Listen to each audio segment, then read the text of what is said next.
muttasil ila al-muallif rahimahullah. Wa minas siyaghi ad-dallati 'ala at-tahrimi la taf'al 'ala al-mashhuri fiha aidan. Naam, jadi Abu ya Sayyid Muhammad lagi ngebahas tanda-tanda bagaimana kita tahu ini ayat atau ini hadis mengharamkan sesuatu. Kata beliau termasuk siyag, termasuk daripada cara kalimat yang menunjukkan sesuatu tersebut haram, yaitu ketika kalimat tersebut menggunakan kalimat la taf'al. Alal masyhuri fiha aidan, ini pendapat yang masyhur. La taf'al, jangan kamu lakukan. Ya, berarti larangan dari syariat.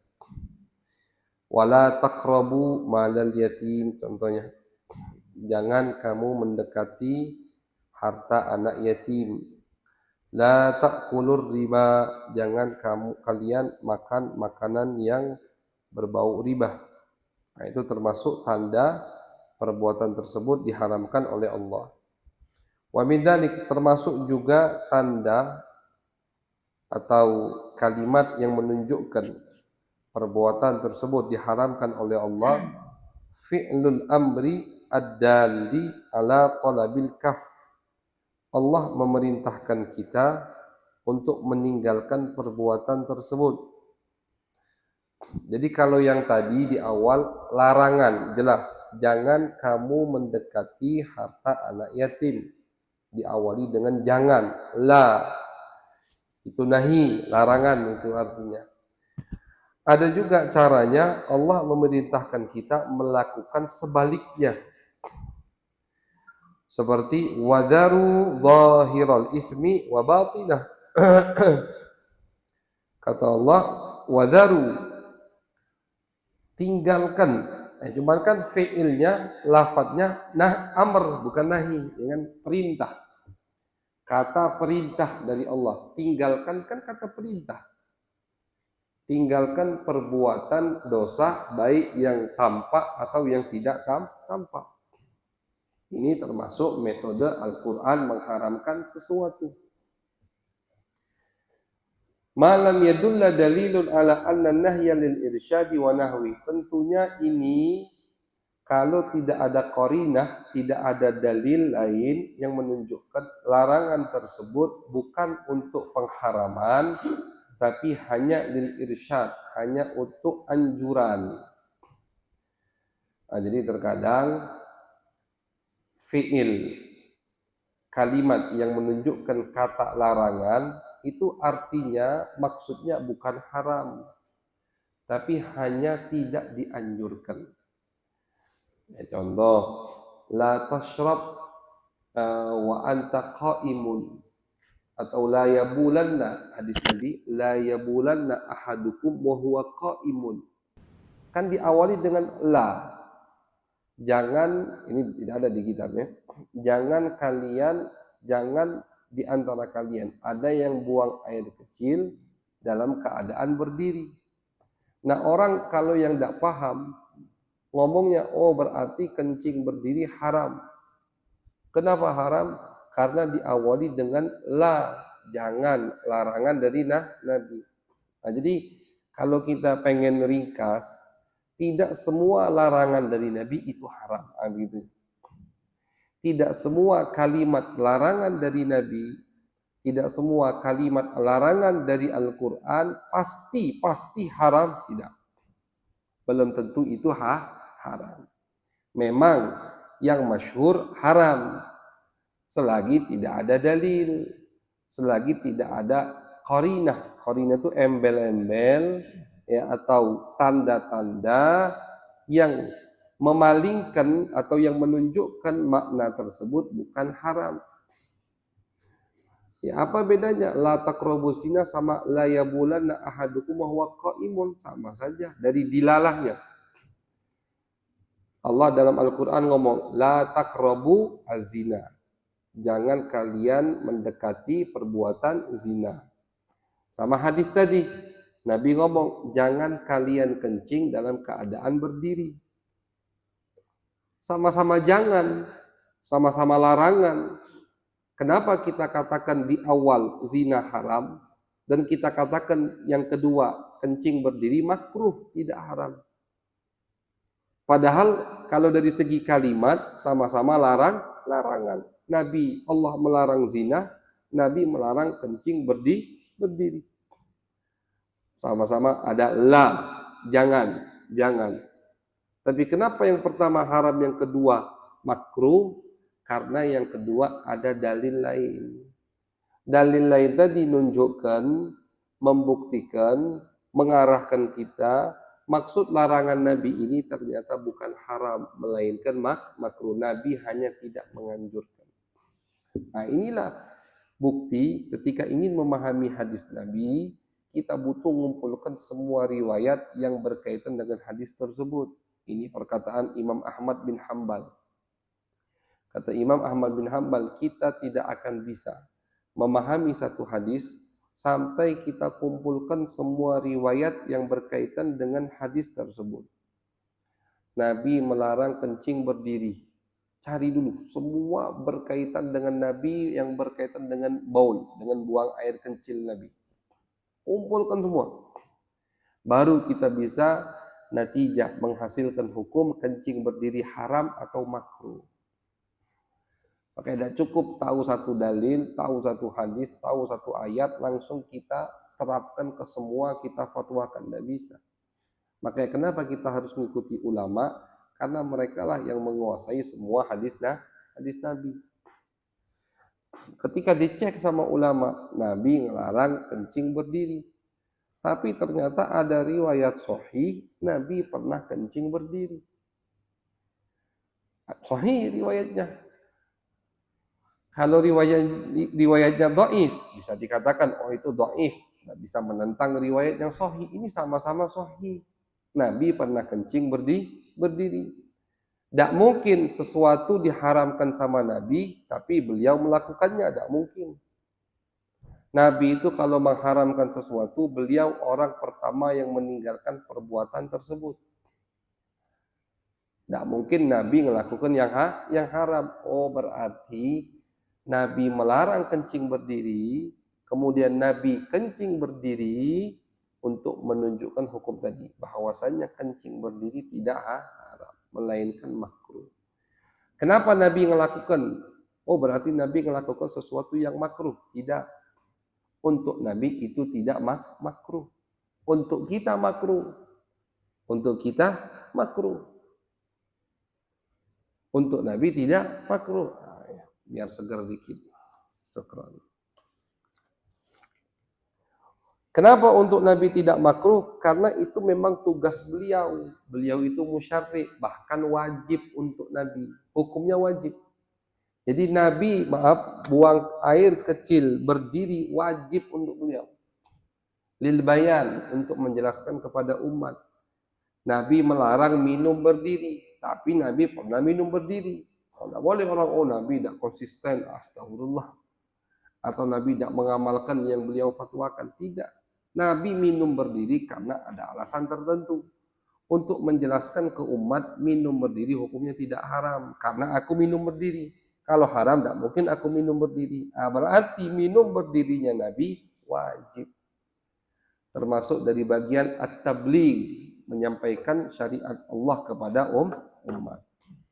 Jadi tidak mesti semua yang diawali atau perbuatan yang dilarang dengan kalimat jangan di dalam syariat pasti haram, itu tidak mesti. Bisa jadi makruh.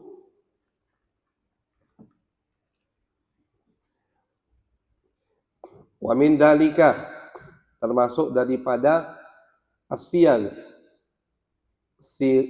tanda-tanda atau kalimat-kalimat di dalam Al-Quran yang menunjukkan bahwasannya perbuatan tersebut haram.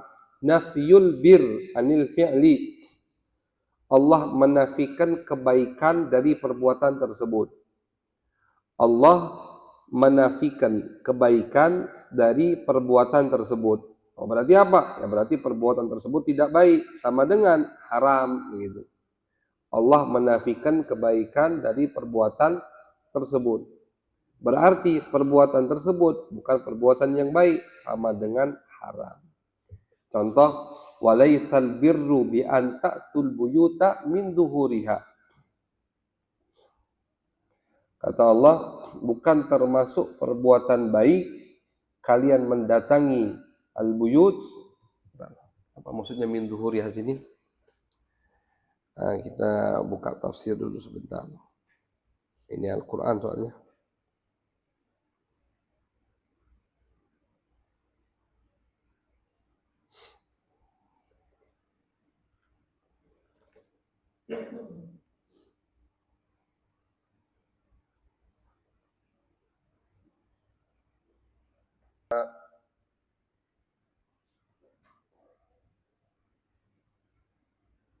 Ini bahwasannya ketika mereka sedang ihram atau habis umroh haji, kan orang jahiliyah umroh haji. Itu kalau balik ke rumah tidak masuk dari pintu depan. Apa ngebongkar atau ngedobrak pintu atau bangunan belakang. Mereka yakini itu termasuk perbuatan baik. Ada jahiliyah. Tidak ada dari Nabi Ibrahim, ngarang-ngarang itu istilahnya.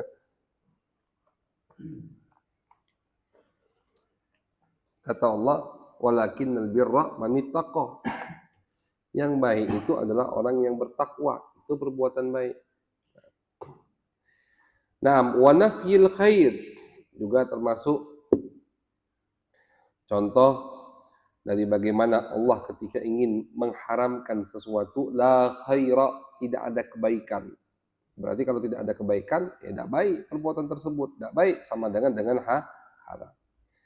La khaira fi kathirin min najwahum. Tidak ada kebaikan.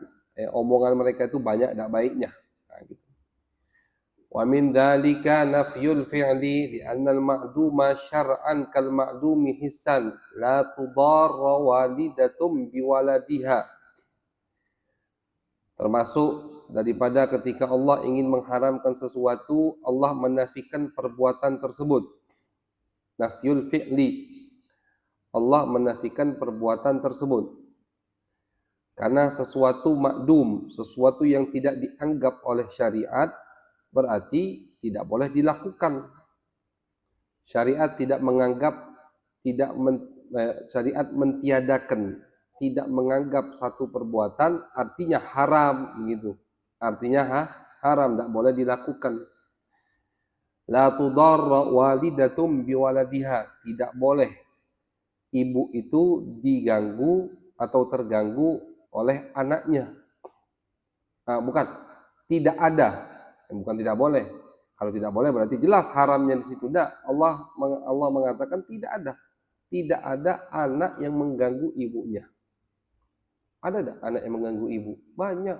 Anak yang durhaka sama ibu. Nah, maksudnya apa ayat ini? Allah menafikan, artinya kata Allah tidak ada anak yang mengganggu ibunya. Bukan menafikan praktek sekarang, bukan. Tapi maksudnya di sini Allah mengharamkan anak ganggu ibu, artinya anak durhaka sama ibu. Jadi la tudarra walidatum biwaladiha, kata Allah tidak ada ceritanya anak mengganggu ibunya. Oh, Al-Qur'an tidak benar. Orang misalkan orientalis, kenapa? Ini tidak sinkron dengan nyata sekarang. Banyak anak yang ganggu ibunya. Berarti apa maksud Al-Quran? Tidak benar Al-Quran. Salah berarti Al-Quran ketika ngomong tidak ada anak yang mengganggu ibunya. Nah, dia tidak paham. Maksud Allah mengatakan tidak ada anak yang mengganggu ibunya adalah haram hukumnya anak durhaka sama ibu. Bukan menafikan apa yang terjadi. Ya. Jadi kalau orang yang tidak paham, oh Al-Quran ini tidak sinkron berarti. Al-Quran kan harus sinkron sampai akhir zaman. Harus bisa dipakai sampai akhir zaman. Loh ini kok beda? Sekarang banyak anak durhaka sama ibu. Sedangkan di Al-Quran ngomong tidak ada. Jadi Allah bukan menafikan kejadian, bukan menafikan sesuatu yang nyata, fakta, tidak. Di sini Allah ingin mengharamkan durhaka kepada ibu. Makanya Allah nafikan. Nah, itu. Jadi termasuk bentuk pengharaman, cara bagaimana Allah mengharamkan sesuatu di dalam Al-Quran dengan Allah menafikan perbuatan tersebut. Ketika Allah menafikan perbuatan tersebut, maksudnya perbuatan tersebut haram. Begitu. Wa min dzalika dzikrul fi'li mutawaidan alaihi imma bil ithmi awil fisqi. Termasuk metode Al-Quran mengharamkan sesuatu, cara bagaimana Al-Quran mengharamkan sesuatu. Dzikrul fi'li, Allah menyebutkan satu perbuatan dibarengi dengan ancaman, mutawaidan alaihi. Allah menyebutkan satu perbuatan mutawaidan alaih dibarengi dengan ancaman. Baik ancaman tadi imma bil ismi awil fisqi. Ancaman tadi baik dengan Allah sebutkan dosa atau fasik.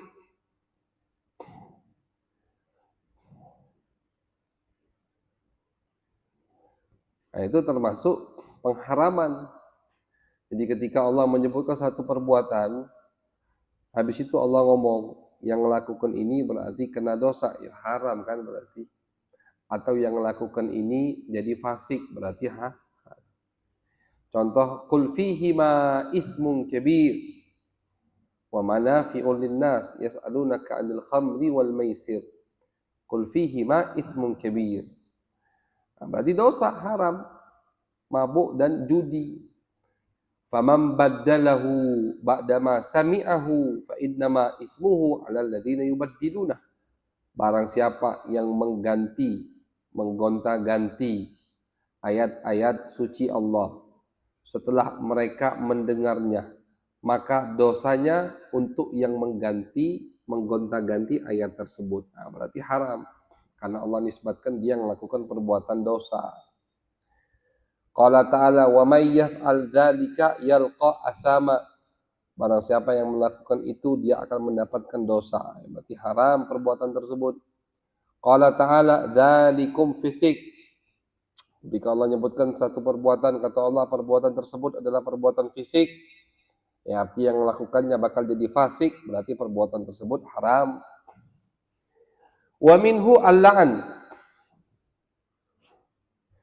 Termasuk sesuatu yang haram, bagaimana syariat mengharamkan sesuatu kalau perbuatan tersebut dibarengi dengan laknat.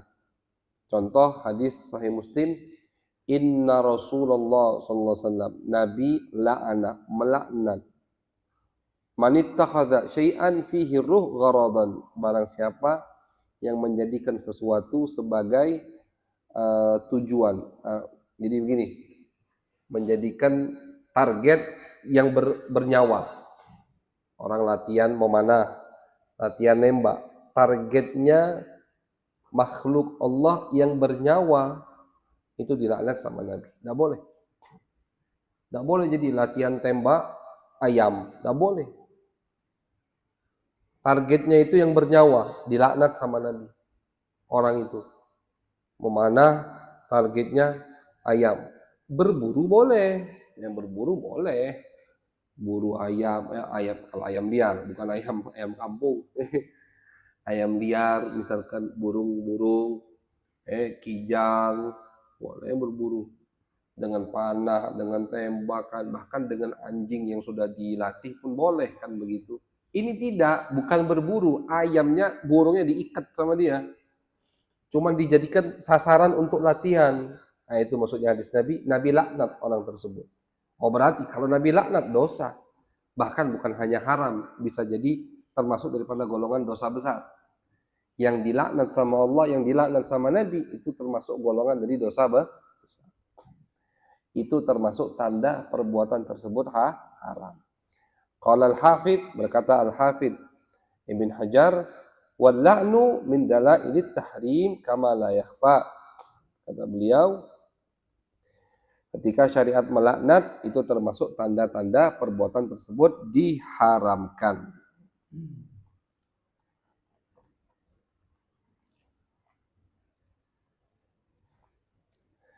Wa min dzalika at-tawa'ud alaihi bi annahu min amali syaitan. Juga termasuk tanda perbuatan tersebut haram ketika Nabi atau Allah mengancam bahwasanya perbuatan tersebut daripada amalan setan, mirip dengan perbuatan setan. Contoh, ketika Allah mengharamkan khamar, kata Allah khamar, judi, ansab, azlam, itu semua kata Allah rijsun min amali syaitan, najis daripada perbuatan setan. Di sini kan tidak ada haramnya. Misalkan dari ayat ini saja sampai sini tidak ada haramnya. Tapi kalau misalkan cuman sampai di sini ayat tersebut udah cukup untuk mengharamkan khamar, minuman keras. Kenapa? Karena kata Allah minuman keras itu kerjaannya setan. Ketika Allah menyamakan atau menisbatkan satu perbuatan ke setan, berarti perbuatan tersebut haram. Haram itu udah cukup untuk menunjukkan perbuatan tersebut haram. Wa min dzalika at-tawa'ud 'ala al-fi'li bil 'adzab wa hadha akhassu min kulli ma sabaq fa innahu ma kaunihi yadullu 'ala al-hurmah yadullu 'ala anna al-fi'la kabirah min al-mubiqat kama huwa ra'yul jumhur. Ketika Allah mengancam sesuatu, mengancam satu perbuatan dengan azab, nah itu haram. Bahkan lebih dari haram, perbuatan tersebut termasuk dosa besar. Jadi kalau perbuatan tersebut diancam sama Allah dengan azab, yang melakukan ini dapat azab ini. Nah, itu berarti haram plus dosa besar. Seperti tadi yang dilaknat. Yang dilaknat sama Allah, sama Nabi, itu haram plus dosa besar. Sama dengan ini. Perbuatan yang Allah ancam dengan azab. Contoh, membunuh mukmin. Wa may yaqtul mu'minan, barang siapa yang membunuh mukmin sengaja, fajazauhu jahannamu, maka balasannya kata Allah api neraka jahanam. Allah mengancam satu perbuatan dengan azab. Yang bunuh mukmin api neraka jahanam. Berarti bunuh orang lain hukumnya dosa haram dan termasuk daripada dosa besar. وَالَّذِينَ يَكْنِزُونَ الذَّهَبَ وَالْفِضَّةَ وَلَا يُنْفِقُونَهَا فِي سَبِيلِ اللَّهِ فَبَشِّرْهُمْ بِعَذَابٍ أَلِيمٍ. Orang yang nimbun hartanya dengan pengertian tidak mengeluarkan zakatnya. Bukan arti di sini ayat tidak boleh kita invest atau nabung ya. Maksud di sini pengharaman yang nabung tapi tidak mengeluarkan zakatnya, itu tidak boleh. Jadi nabung itu boleh atau nimbun sebenarnya. Nimbun tuh kayak banyak betul maksudnya itu. Nabung lah sebenarnya. Nyimpan duit itu tidak boleh.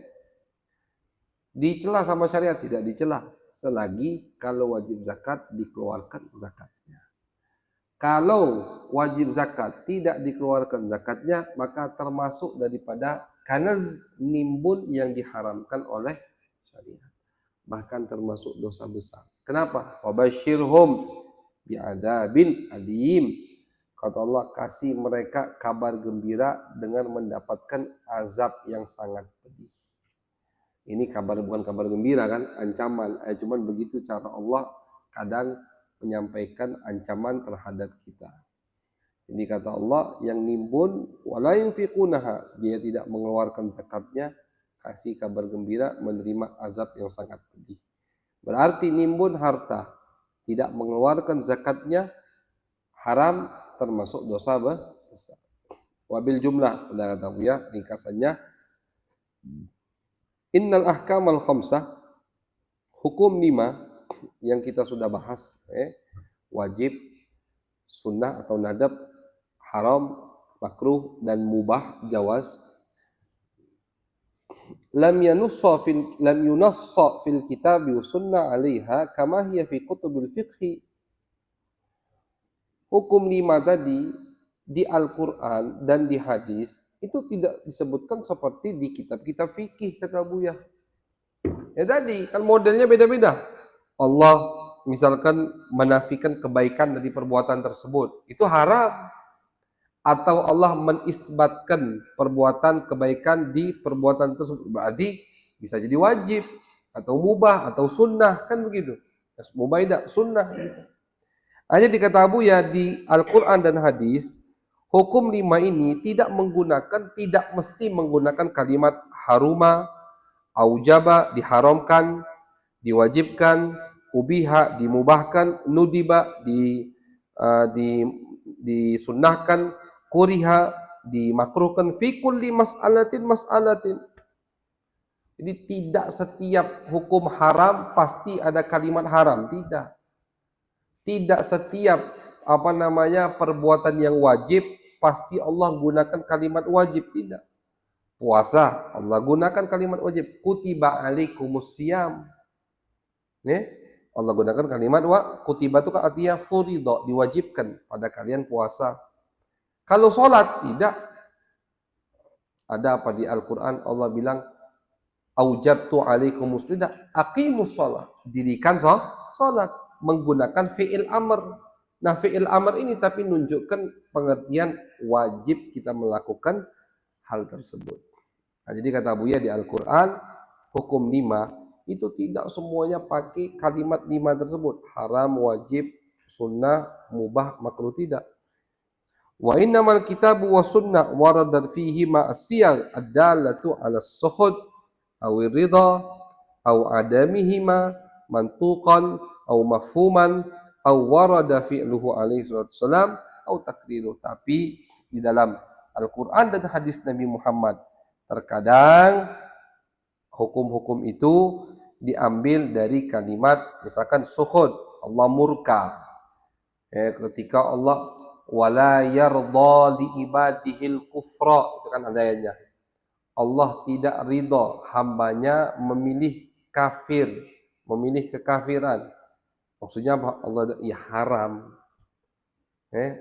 Kafir itu haram, tidak boleh. Murtad maksudnya haram. Suhud atau ridha. Ridha. Misalkan apa kalimat ridha?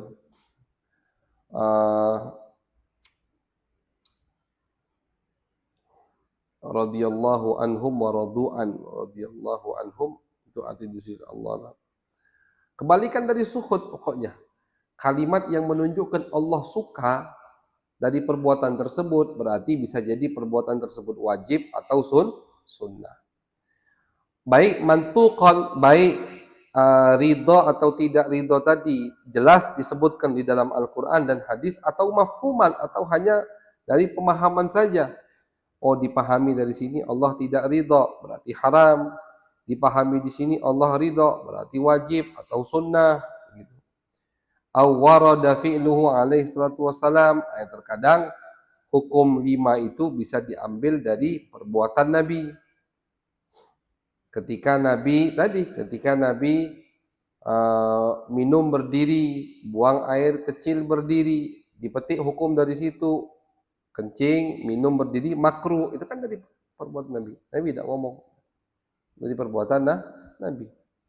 Au takriruh. Takrir itu sesuatu yang terjadi di zaman Nabi dan diikrarkan oleh Nabi Muhammad SAW. Itu takrir. Sesuatu yang terjadi di zaman Nabi, Nabi tahu dan diikrarkan oleh Nabi. Hukumnya sama. Hukumnya termasuk daripada sunnah Nabi Muhammad. Jadi bisa artinya bisa mubah, bisa nadab, dianjurkan kita melakukannya, atau mubah. Contoh yang terjadi di depan Nabi, Khalid bin Walid pernah lagi serumah sama Nabi di rumah istri Nabi yang bernama Maimunah. Istri Nabi yang bernama Maimunah. Siti Maimunah nyiapkan makanan, daging. Pas Nabi mau makan, kata Siti Maimunah, ya Rasulullah itu daging biawak. Bukan biawak kita tapi biawak gurun pasir, biawak darat. Biawak kita haram. Karena hidup di dua alam kan biawak kita nih. Kalau biawak gurun pasir tidak. Nah, Nabi mau makan, tidak jadi. Khalid bin Walid makan. Kata ulama, ketika Nabi melihat Khalid makan, Nabi diam, itu dalil bahwasanya biawak tersebut halal. Halal. Kalau itu haram, pasti dicegah sama Nabi. Haram Khalid, nggak boleh kan gitu. Ketika Nabi diam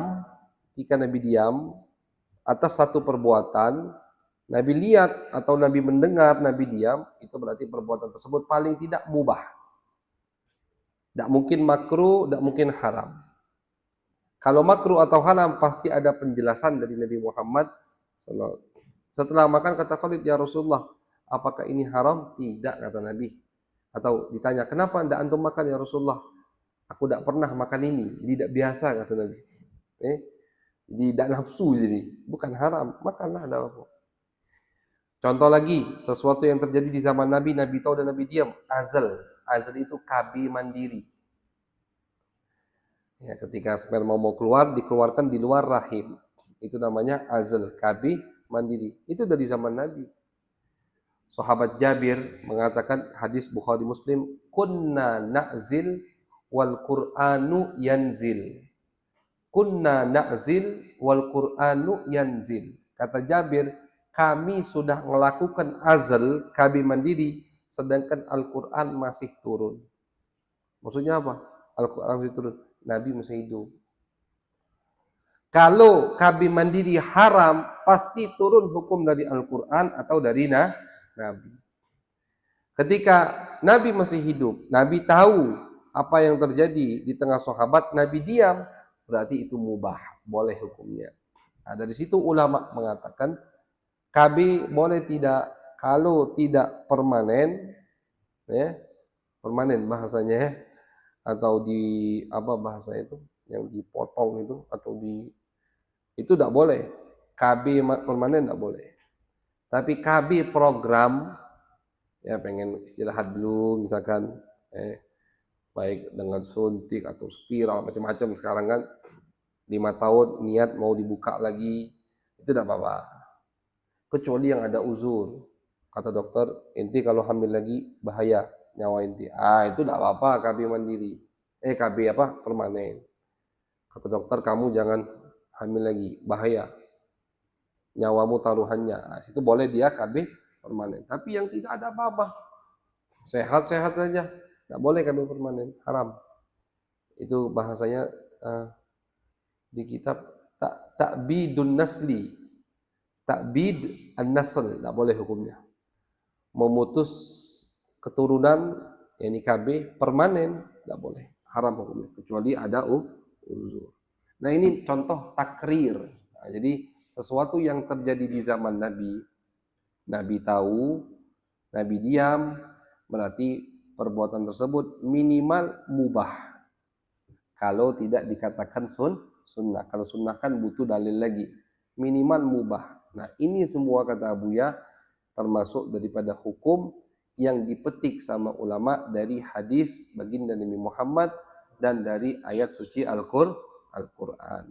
Wallahu a'lam bishawab. Insyaallah jelas. Jika ada yang ingin ditanyakan, kita